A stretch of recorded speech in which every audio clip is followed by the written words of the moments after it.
Hi, welcome to this video session looking at ISO 45001. Why look at ISO 45001, you might ask? A few reasons. Your organization might be certified to the ISO 45001 standard or not. Either way, really critical to understand what it is. The health and safety legislation sits in place, as you probably know or should know, and behind that are a myriad of codes of practices and guidance materials and all sorts of things. But over the top of everything is this ISO standard, ISO as an international standard. And it's been created several years ago now to provide a framework for what a good safety system should look like. It is really critical because no matter whether you're certified or not, if you end up in court or in a lead up to a prosecution, based on a safety issue for a business, uh, the business will be judged by this standard, and the people in that business the same, judged by this standard. Because what it does, it establishes I suppose, the strategies, the background, and the important parts that make up a safety system, how it should look like, how it should run, and everything in between. So while you have the legislation sitting there and there's all these duties and things you have to comply with, this sits above that, like I said, as an overarching program of what is expected. If you don't follow it, you will be asked why. Why not? Why couldn't you do it? Why didn't you bother? And that's not an easy question to answer because a lot of this is very basic stuff. And it's good to understand it because better to know than to not know and get caught out.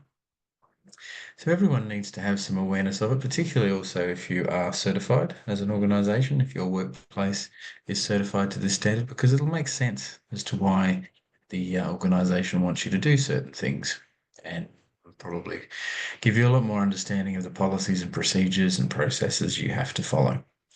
So this is a very short session designed to guide you through the standard, what it's looking for, what it's about, and definitely not intended to be a thorough, complete review, just to skim across the sections and show you what they're about.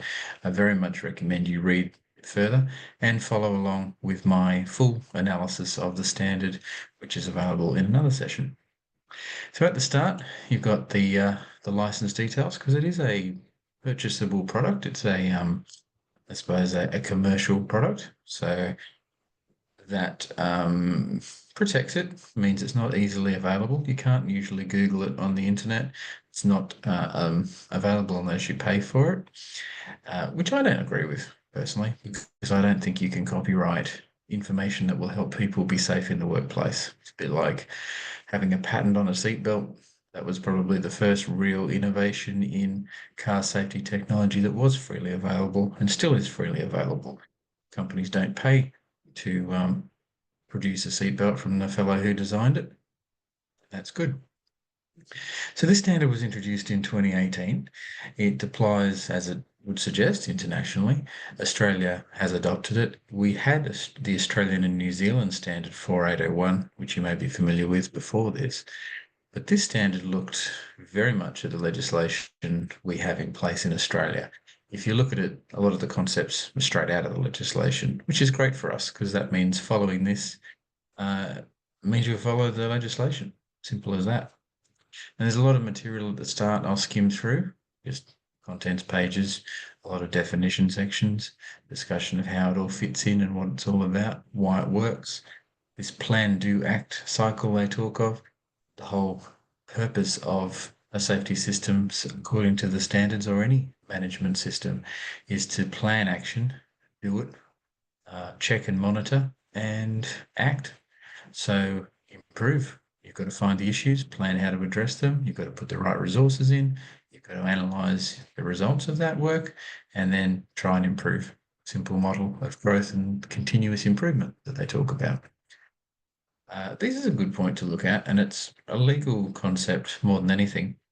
If you see the word shall, it means you must do it. Should means you can if you want to. May talks about permissions, and can is capacity or capability.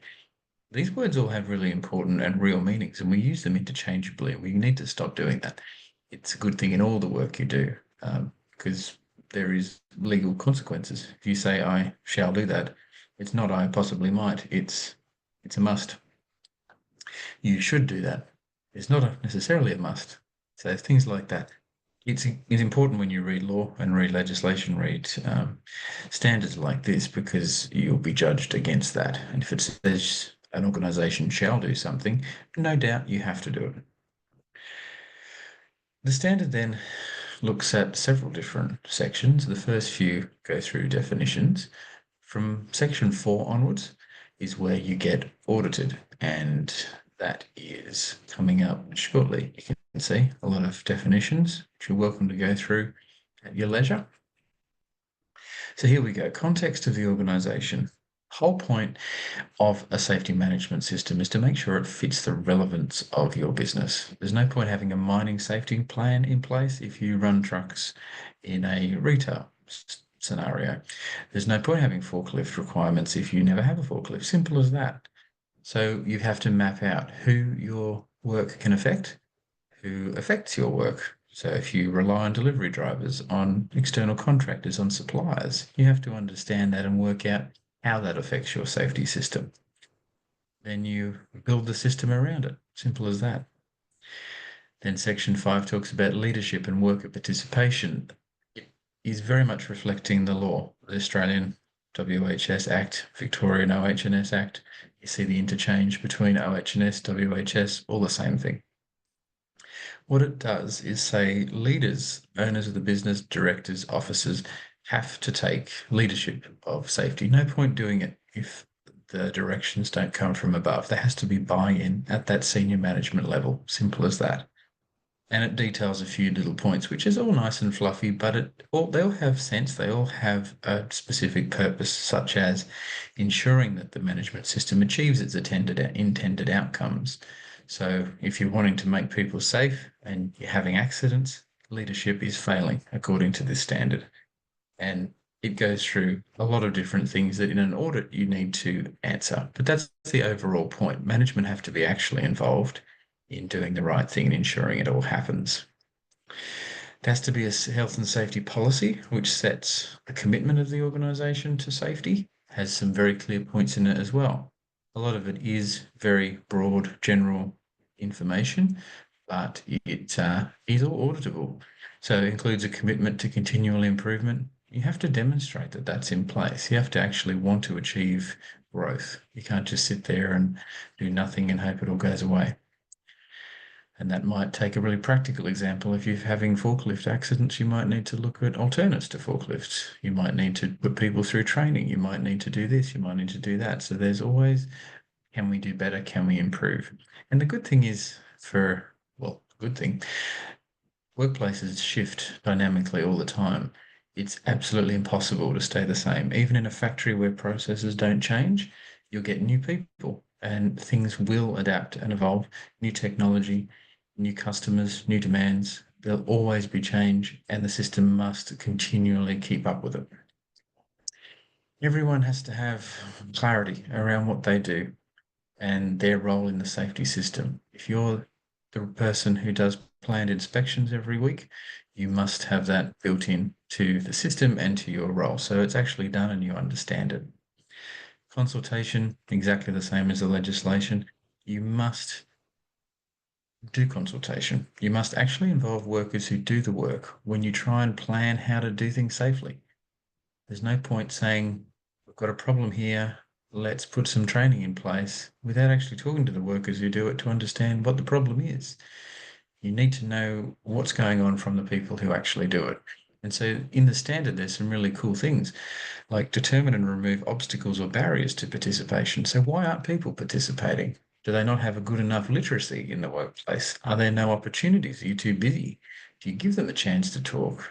Do you do a toolbox talk by rushing through a bit of information, making people sign it, and back to work? What are you doing about removing those barriers? So what you can see when you look through the standard is it's quite a practical way of achieving the legislation parts and drilling down into some things that are getting in the way. And I think that's great. Consultation is discussed in a bit more detail, but it's not that much more removed from the legislation itself, except in this Emphasize the participation of non-managerial workers. I like that. So many times I see top-heavy consultation, safety team where there's no workers. It's just management having a chat. Not good enough. You've got to actually make a genuine consultation. And that's what this standard wants. Now, planning is something that even the best consultants and die-hard auditors tend to miss or overlook. It's not just putting an activity schedule in that says, we'll do one toolbox talk a week and we'll have first aid training each year. It's actually saying, what are our risks? What are we going to do to systematically address them? So if your workers drive a lot, that's a great one to plan action around. You can plan to have your basic stock standard things like license checks. You can have your vehicle inspections. You might even do driver training. But you've got to think, well, what do I do to plan better opportunities here? Do we have advanced driver training in the future? Do we have one of our workers do some risk assessments on the things that they're concerned about when they travel?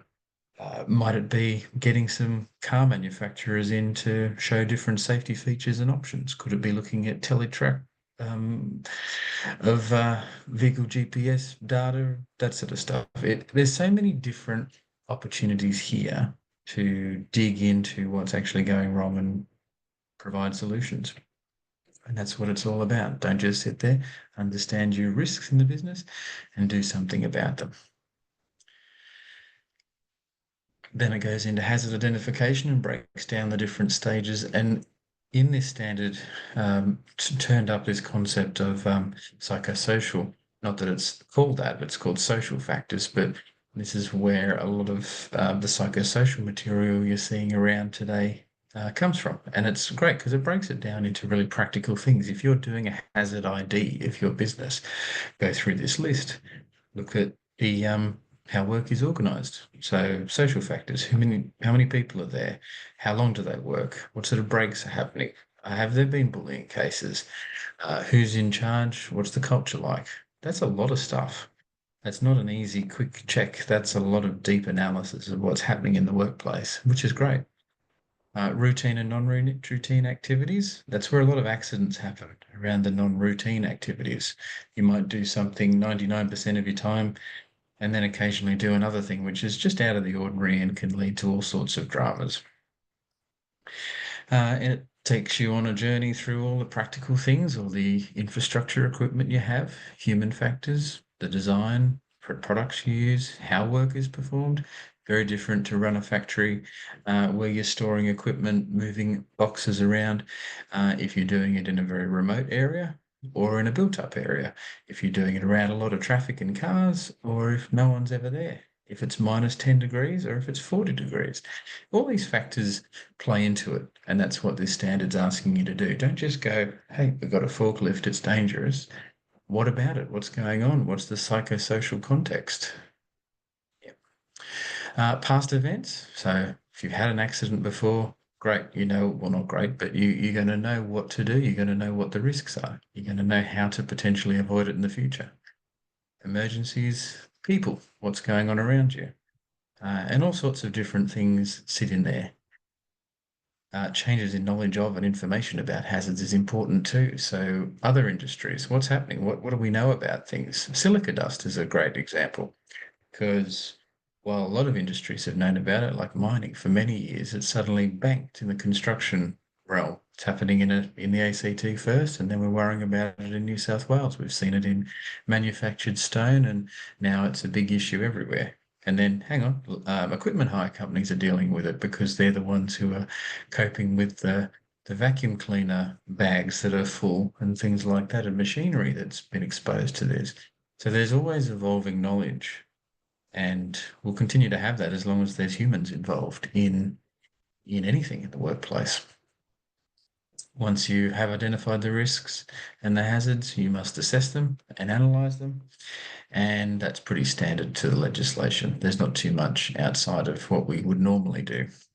Again, planning action pops back in just as a reminder that now you've identified these hazards and worked out what to do, got to do more planning to make sure you're formally addressing this stuff. It's closing the gaps because it's very easy, especially in a small workplace, to go, all right, there's a wet floor. Someone said we might trip. put up a sign, dry it off, end of story.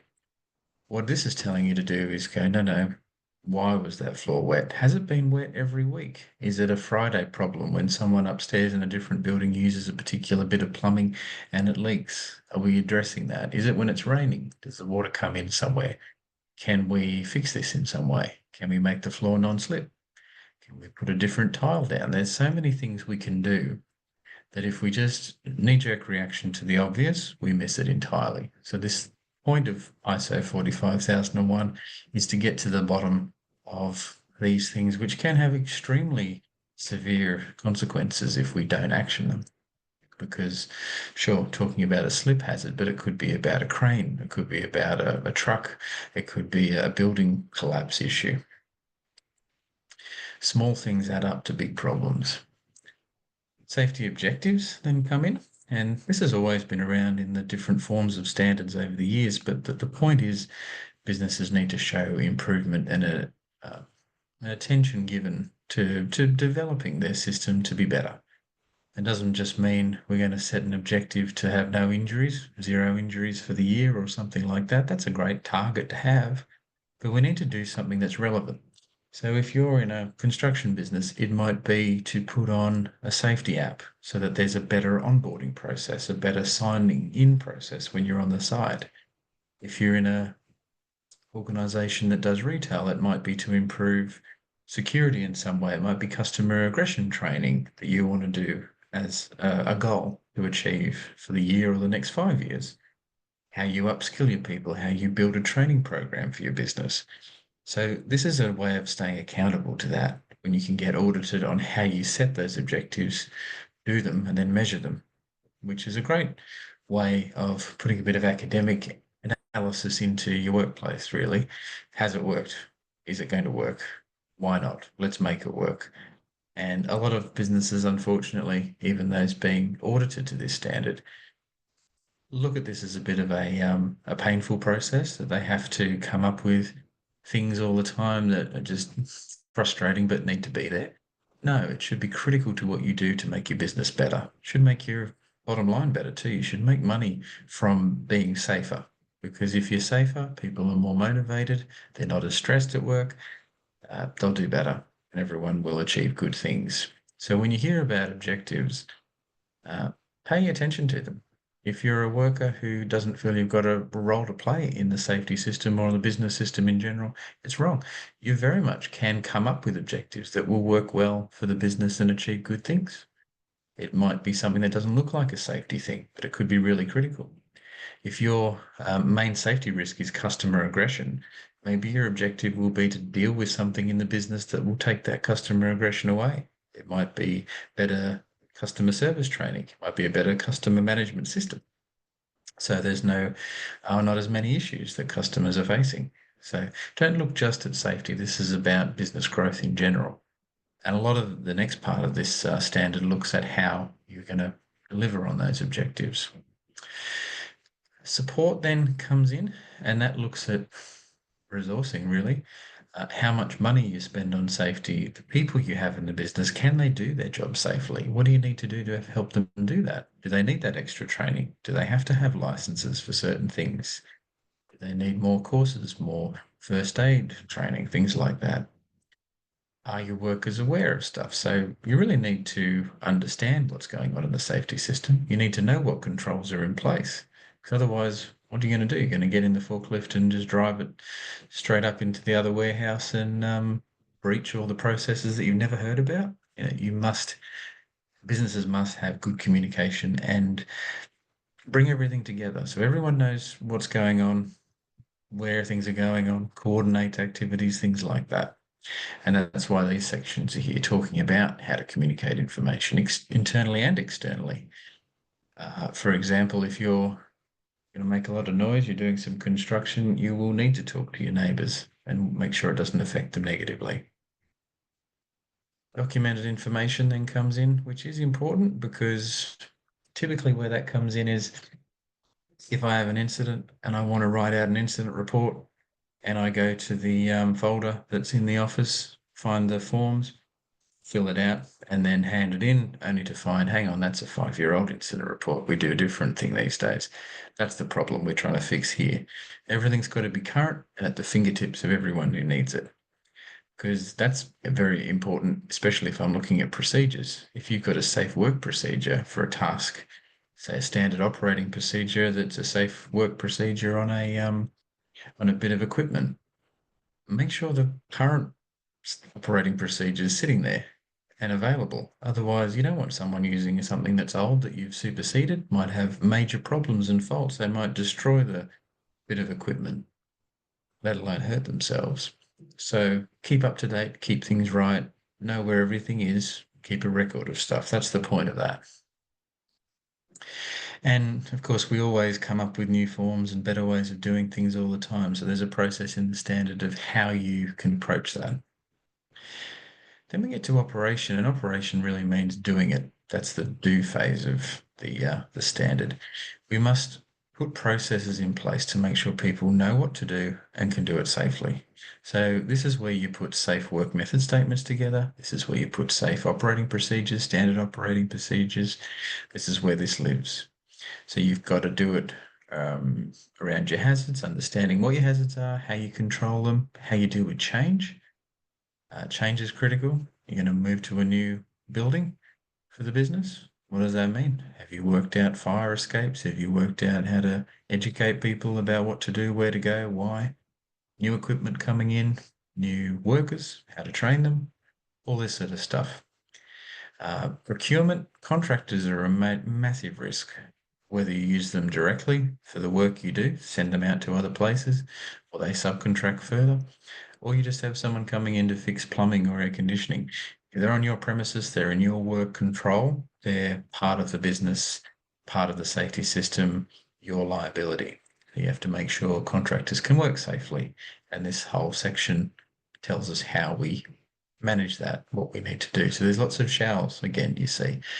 Shall ensure the requirements of the safety system are met by contractors. And that's why you see some of the painful processes we go through around contractor evaluation. If you're certified to the ISO standard, there'll be a constant stream of contractor evaluations, assessments, getting insurances, getting all sorts of things. And that's why, because we need to make sure everyone's doing the right thing. To emergencies, and it really doesn't do much more than the legislation says, but it's all about making sure your emergency processes are relevant for what you do and that they work. So that's what you get tested on. Pretty straightforward. If you work near a giant body of water, have lifesaver buoys and rescue things and have a process of what to do. Simple. Then we get to performance evaluation, which is the review process of that plan, do, check, act. It's the check, sorry, not review, but check process. No point doing anything unless there's value, unless it works. Don't just do things for the sake of doing things. It's got to have relevance to the business, organization, and to the safety system, relevance to workers. So you've got to say, are your legal requirements fulfilled? Have you identified the right hazards, risks, and opportunities, positive things too, ways to improve? Have you done your objectives? Are you working towards them? Are they actually relevant? And does everything operationally work? So do your swims work? This is where you look at accidents and incidents and say, hang on, 30 people have been hurt doing this thing. Our system can't be working. Let's work out why. You've got to set your standards of checking. So it might be planned inspections you do once a month. It might be audits that you do, internal audits, things like that. There's all sorts of ways you can check that things are working well. Could be observations on your workers, the no name, no blame program they talk of, or a swims monitoring process where you walk out there with a checklist and say, what are you doing? Oh, I'm installing this new battery in a car, right? What have you done to make yourself safe? Gloves on, isolated, things like that. And you sign that off. So you have to evaluate, and that's where a lot of the work is done, particularly when certification's involved, because you need to prove every little thing's working. You can't just go, yeah, we evaluate our contractors. That's it. No, much more. How do you evaluate? Do you get 100% consistency in that evaluation? Does it actually stop incidents happening? What are others doing? Are you doing it right? All those sort of questions. And it's broken down into the things that matter to the business, things that matter to the law, evaluation of compliance. Are you actually complying? And then there's a requirement for an internal audit, which every business should do, regardless of whether they're certified or not, whether there's 2 people or 1,000 people. An internal audit is a way of checking that all your stuff is working, that you're doing everything you have to. It can be a very simple process, but it's got to happen because the whole point of the health and safety law is that businesses must make the workplace safe, and an audit allows you to demonstrate, yes, we're doing everything we can and we should be doing, the shalls under the law, under the standards. And if you have that piece of paper completed and you go, yes, here it is, proof we've done it, then a lot easier to defend yourself against a workplace prosecution. Our officers of the organisation face industrial manslaughter in Australia, which can mean up to 20 years jail. But individuals too. So every individual, just like walking down the street, you've got liability to others. It's heightened in a workplace. If you're controlling what other people do, then it is on you morally and legally to make sure they're safe. So that's really critical. That's why I highlight how important this is and why we take it seriously. There's a few elements that has to be ticked off. The main part of it, though, is to make sure the audit's genuine. You're picking the right people to do it. Often they'll get someone like me with an auditing qualification to do it because that just adds that level of clarity and diligence, I hope, to the process. Now, management review is something every business should do too, because what it does is puts a formal process in place of checking that everything's working, but at the management level and against a really clear criteria. So it's saying, is it working? Do we capture the needs and expectations of our interested parties, the people we affect by our work? Do we actually make our system, our safety system, relevant to our workers, to everybody else? Is everything up to date? What incidents have we had? And you look at this and it actually reflects the due diligence requirements of the law, which means if you're running a business, you have to complete 4 or 5 different points. Make sure you know what's happening in the business, what's happening in the general safety world, that your system in your business is working well, and that you've checked it, and that you're not having crazy incidents that are out of control. Simple as that, really. And that's what this management review does. A lot of businesses mistake their safety team for a management review, and vice versa, usually. This is not about getting workers to put input in. This is about looking at the whole system and making sure it's all happening. Taking the findings of the internal audit you've done and checking it, and having management satisfied that you are doing everything you can. And that's why this part of it's so critical. And then we get to improvement. This is where incidents come in. We've got to make sure that anything that's happened is reported well, that we deal with things that are resulting from incidents and non-conformities. So what do we mean by that? Incident is anything unexpected that can cause harm or damage or disruption. Incidents typically are injuries in first aid, massive near misses, or even minor near misses. So, giant bit of racking falls and crashes to the ground, no one's hurt. That's a problem. We should deal with that and understand where that's come from. Non-conformities focus on when the system has not been followed. So you might have a safe work procedure and you've never shown the worker that there is one, and they've gone off and done their job, and you go, hang on, you don't even know we meant to do. So massive non-conformity. And then corrective action is anything you do to fix those issues. So you have to do it in a timely manner. You have to evaluate what happened, root causes, investigate issues that have happened. You can't just go, oh, well, the racking collapsed. Probably was old. We'll fix it. No, what was going on? How old was it? Did it rust? Was it the right racking for the right materials? Was it too heavy or the load too heavy? Was it bolted in? Was it certified as being able to stand the weight? Is it what we really need? Who was around? Was everyone there? Were they stressed? Were they doing the wrong thing? Is it being hit by the forklift? You can't just make a quick knee-jerk reaction and explain away something. You've got to understand why, because if you explain something simply and quickly in your own mind, and then it happens again tomorrow and kills someone, then that's at least morally on you. So we have to, every time something serious happens, try and fully appreciate why so we can fix it.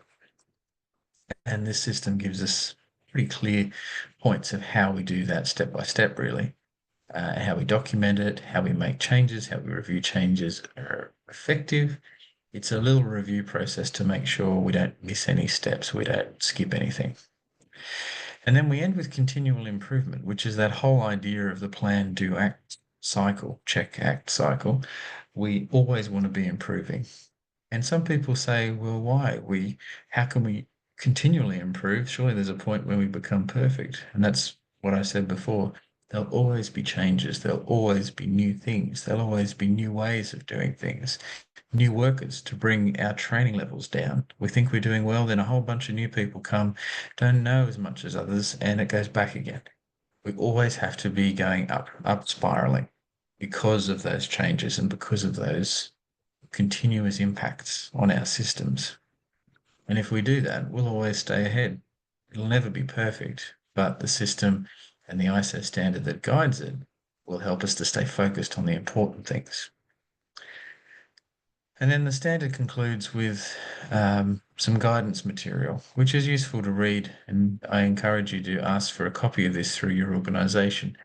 But it gives you a lot of points to flesh out, I suppose, the standard points before. It repeats every section and just gives it a little bit more meat in the analysis. Really good to understand what the intentions of the standard writers were, which was really just to make us all comply practically with the legislation. Problem is, auditors often quickly read it and don't fully appreciate what its intention is. And so it's easy to walk in and say, you don't have objectives because you've got nothing that says, here are our WHS objectives. When in fact you do have them, just might call them something else. A lot of organizations build their safety systems word for word around this, and you'll see ones that I do use the same headings, and they'll even follow this format. Watch your eyes for a minute. I'll go back to the top. But you'll see in the index, yeah, you'll see these headings. Look at a system I've written, it'll have those headings followed one by one for the very clear reason of being clear. So that there's no doubt auditors can come in and go, how do you deal with resources? Oh, you've got a section on resources. Great. Because why not? Why don't we build our system around the guideline for the system? That's my view. And when they change this, we'll change what we do because we are always judged in anything you do, anything we do by law.